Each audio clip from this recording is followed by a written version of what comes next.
आज मैं यहां बहुत भारी मन से आया हूं।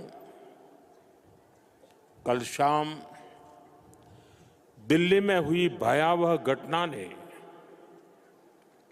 सभी के मन को व्यथित कर दिया है। मैं पीड़ित परिवारों का दुख समझता हूं। आज पूरा देश उनके साथ खड़ा है। मैं कल रात भर इस घटना की जांच में जुटी सभी एजेंसियों के साथ, सभी महत्वपूर्ण लोगों के साथ संपर्क में था, विचार विमर्श चलता था, जानकारियों के तार जोड़े जा रहे थे। हमारी एजेंसियां इस षड्यंत्र की तह तक जाएगी। इसके पीछे के षड्यंत्रकारियों को बख्शा नहीं जाएगा। All those responsible will be brought to justice. So let us all come together and pray for India, pray for Prime Minister Modi. May all your aspirations, may your vision and your service to India bear fruit. May you overcome each and every single obstacle. And may your dream of a even brighter, stronger, more prosperous India be fulfilled. But above all, we would like to take a moment and pray for the people who sadly lost their lives yesterday in Delhi. We'd like to pray for them. Las ngachi gutsugela.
Bo da lo te se te la ze ko lo da te sho la da do do do je je pe wa re te che te ge se sa so ne so de le ta shi pe ji te chong wa ge la cha ze lo da cha ten de cha wa song ba la gi da nye wa se wa gun shi ne de de pe pe sam de yi shi zhe ta shi de le pe song zo ba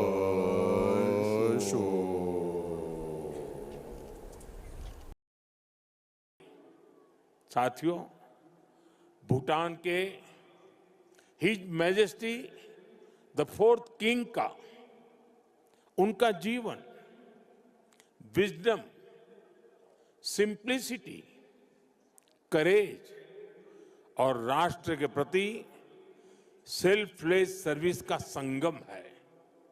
उन्होंने 16 वर्ष की बहुत छोटी आयु में ही बड़ी जिम्मेदारी संभाली, अपने देश को एक पिता जैसा स्नेह दिया और अपने देश को एक विजन के साथ आगे बढ़ाया।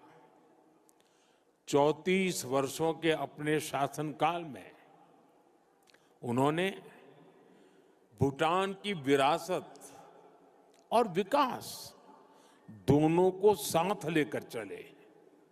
भूटान में लोकतांत्रिक व्यवस्थाओं की स्थापना से लेकर बॉर्डर एरिया में शांति स्थापना कराने तक हिज मैजेस्टी ने एक निर्णायक भूमिका निभाई।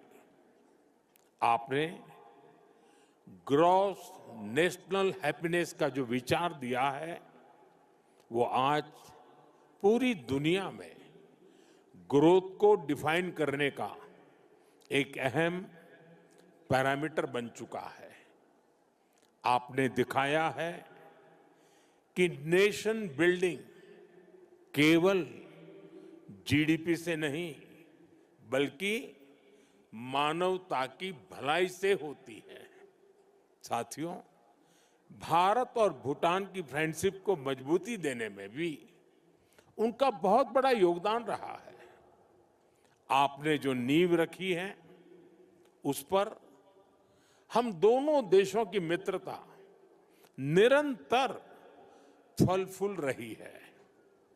मैं सभी भारतीयों की तरफ से हिज मैजेस्टी को अनेक अनेक शुभकामनाएं देता हूं और उनके बेहतर स्वास्थ्य और दीर्घायु होने की कामना करता हूं। साथियों, भारत और भूटान सिर्फ सीमाओं से नहीं, संस्कृतियों से भी जुड़े हैं। हमारा रिश्ता वैल्यूज का है, इमोशंस का है, पीस का है, प्रोग्रेस का है। 2014 में प्रधानमंत्री पद की शपथ लेने के बाद मुझे अपनी पहली विदेश यात्रा में भूटान आने का अवसर मिला था। मैं आज भी उस यात्रा को याद करता हूं तो मन भावनाओं से भर जाता है। भारत और भूटान के संबंध इतने सशक्त और समृद्ध हैं। हम मुश्किलों में भी साथ थे, हमने चुनौतियों का सामना भी मिलकर किया, और आज जब हम प्रोग्रेस की प्रॉस्पेरिटी की तरफ चल पड़े हैं, तब भी हमारा साथ और मजबूत हो रहा है। हिज मैजेस्टी द किंग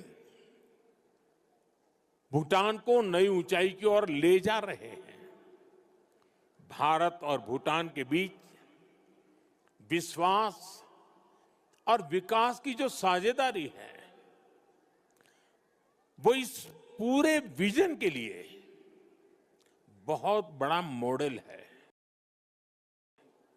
साथियों, आज जब हम दोनों देश तेजी से आगे बढ़ रहे हैं, तो इस ग्रोथ को हमारी एनर्जी पार्टनरशिप और गति दे रही है।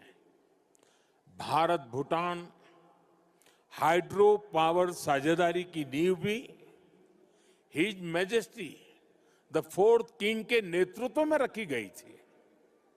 हिज मैजेस्टी फोर्थ किंग और हिज मैजेस्टी फिफ्थ किंग दोनों ने ही भूटान में सस्टेनेबल डेवलपमेंट और एनवायरनमेंट फर्स्ट का विजन आगे बढ़ाया है। आपके इसी विजन की नींव पर आज भूटान विश्व का पहला कार्बन नेगेटिव देश बना है। ये एक असाधारण उपलब्धि है। आज per capita renewable energy generation में भी भूटान विश्व के सर्वोच्च देशों में से एक है। साथियों, भूटान आज अपनी इलेक्ट्रिसिटी 100% रिन्यूएबल स्रोत से उत्पन्न करता है। इस क्षमता का विस्तार करते हुए आज एक और बड़ा कदम उठाया जा रहा है। आज भूटान में 1000 मेगावाट से अधिक का एक नया हाइड्रो इलेक्ट्रिक प्रोजेक्ट लॉन्च कर रहे हैं, जिससे भूटान की हाइड्रो पावर कैपेसिटी में 40% की बढ़ोतरी हुई है। इतना ही नहीं, लंबे समय से रुके हुए एक और हाइड्रो इलेक्ट्रिक प्रोजेक्ट पर भी फिर से काम शुरू होने जा रहा है। और ये हमारी पार्टनरशिप सिर्फ हाइड्रो इलेक्ट्रिक तक सीमित नहीं है। अब हम सोलर एनर्जी में भी एक साथ बड़े कदम उठा रहे हैं। आज इससे जुड़ी अहम समझौते भी हुए हैं। साथियों, आज एनर्जी कोऑपरेशन के साथ साथ भारत और भूटान की कनेक्टिविटी बढ़ाने पर भी हमारा फोकस है। हम सभी जानते हैं, connectivity creates opportunity and opportunity creates prosperity. इसी लक्ष्य के साथ आने वाले समय में गैलेफू और सामर्थ्य शहरों को भारत के विशाल रेल नेटवर्क से जोड़ने का फैसला लिया गया है। इस प्रोजेक्ट के पूरा होने से यहां की इंडस्ट्री का, भूटान के किसानों का, भारत के विशाल मार्केट तक एक्सेस और आसान हो जाएगा। साथियों, रेल और रोड कनेक्टिविटी, इसके साथ साथ हम बॉर्डर इंफ्रास्ट्रक्चर पर भी तेजी से आगे बढ़ रहे हैं। हिज मैजेस्टी ने जिस गैलेफू माइंडफुलनेस सिटी के विजन पर काम शुरू किया है, भारत उसके लिए भी हर संभव सहयोग कर रहा है। मैं आज इस मंच से एक और महत्वपूर्ण घोषणा कर रहा हूं। आने वाले समय में भारत गैलेफू के पास इमिग्रेशन चेक पॉइंट भी बनाने जा रहा है, ताकि यहां आने वाले विजिटर्स और इन्वेस्टर्स को इससे और सुविधा मिल सके।